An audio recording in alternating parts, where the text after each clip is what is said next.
All right, welcome to our Moonlight Laboratory. I've taken this area around the home where we're going to be shooting the car driving in and turned it into a lab so I can manipulate all the different key lights and take you through the process of moonlighting. I have Laura and Sean with me. They're our actors that are going to be playing in Quiet Hour. So what I wanted to do is kind of break down and demystify moonlight. Okay, is moonlight blue? Is it gray? Or is it white? That's what we're going to show you. And we're going to show you each one of those, and then you can make the determination of what you like. We're also going to go into the ratios, key to fill ratio and backlight edge ratio. Do you like it one stop down on the backlight? Do you like it two stops down? Do you like it at exposure?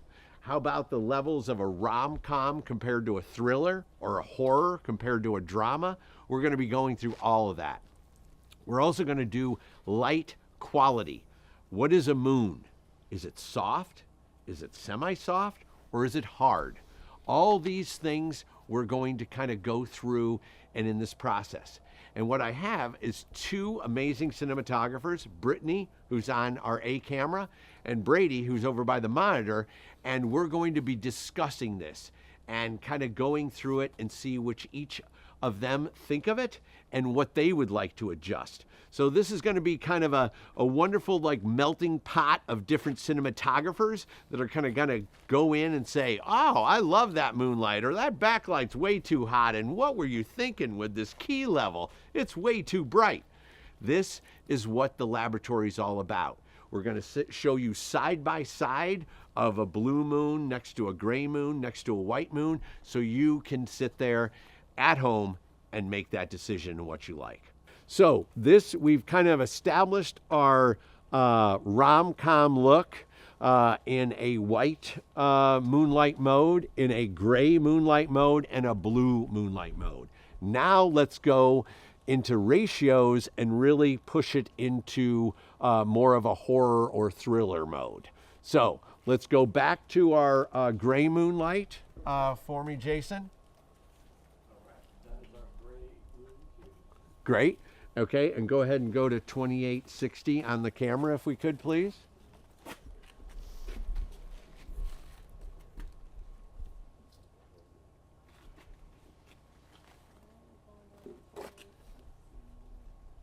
Let's go 2900.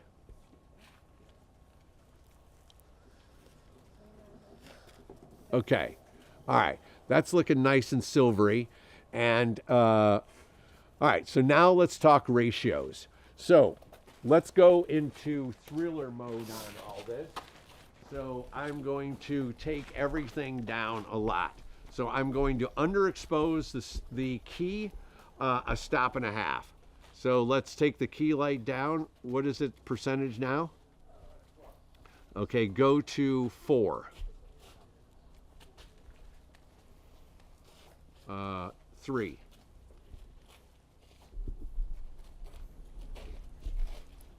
Okay, so that is only one stop down.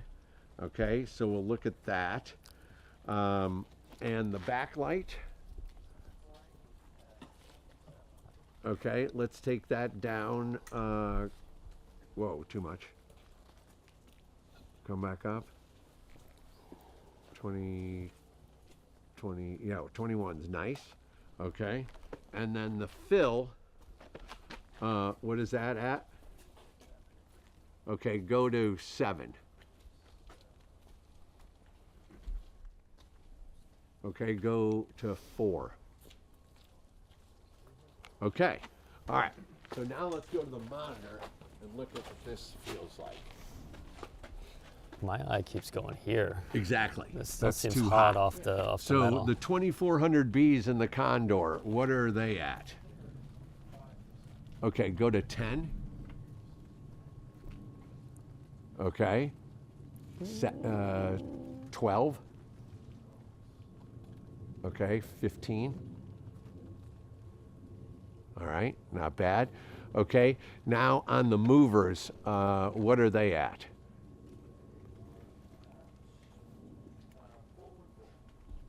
full and full. Okay, take them down 15 each. 70. Okay, all right. So, looking at this, and what's my fill at? Okay, 4. And what's the color temperature of it? Okay, all right. And, okay. All right, so Brittney and Brady, what do you think of this? I just want to say I love how you play with shadows. 'Cause some people are scared to get a little darker, but I actually like how you don't shy away from it. It's really cool. So my whole thing is I'm worried that you know, I feel like the key is just a little too under. That's what I'm thinking. I feel like if we brought key up and then brought down on the wrap, because it just feels a little flat coming across. Yeah. But like if we brought key or fill down, we would lose it. So I would say try to audition bringing up more key and a click down on the fill. Okay, great. So let's look at that. So let's bring the key light up 5 points. Too much. Yeah. Go down 5. Yeah. 6. Okay, and now kill the fill. Okay. It's not awful, but See, that's the one thing. It's like the fill is everything, especially Yeah. also when you're using kind of these lenses that are under $2,000 or $3,000. The contrast range dropped is off. it's really stark.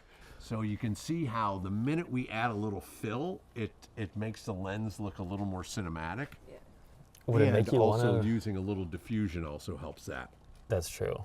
Would it make you want to push in like a little, just something? Because I mean, I don't mind it being dark, but that just gets lost in the sky. Like, would you ever edge it on his frame right side, or would Well, you just leave that? that's where you'd want to. I'd say, okay, bring up mean, the that's- fill 2 points.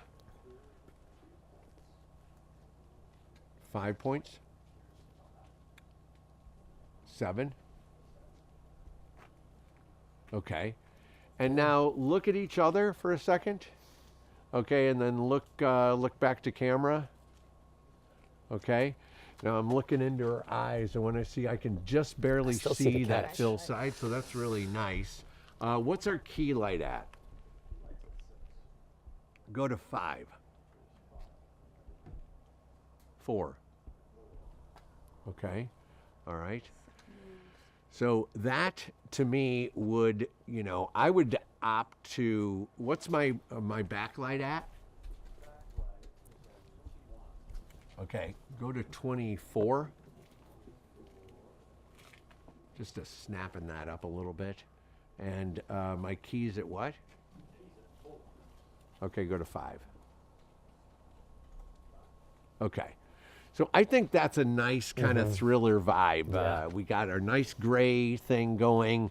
I think there's nice ratios there. We can still see on into her downside there. So that's really nice. Okay, so we've kind of manipulated a thriller-esque kind of light. We've gone into our rom-com, blue, white, Gray Moonlight.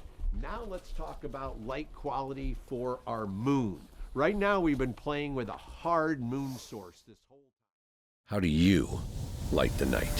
Fire up the 2400 Bs and the 120-foot Condor. Give me the 80-foot Condor moon bounce. This is one of the biggest challenges cinematographers face. We're getting flared, so we're gonna need an eyebrow on the camera. And now, it's time to uncover what's rarely discussed. Is moonlight blue? Is it gray? Or is it white? I'll show you how to transform your filmmaking after that sun goes down. All right, let's talk blocking. We're gonna dive into landscape lighting and ground bounces.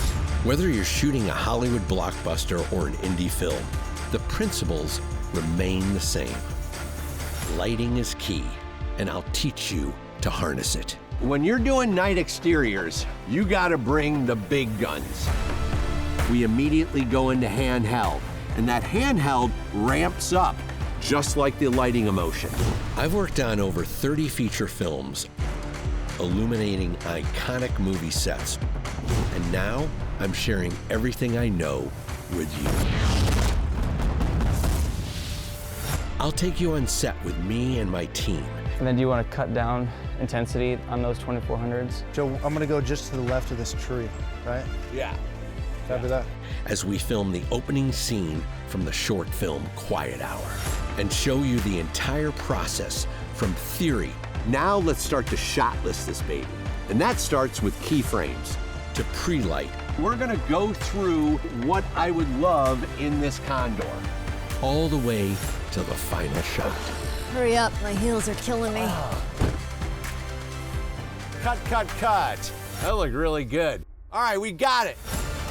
My goal is to elevate your night cinematography. Bring up the key light 10 points. Teach what is never discussed. See, that looks silvery to me. And inspire you to transform your storytelling. The night is waiting. Let's light this baby up.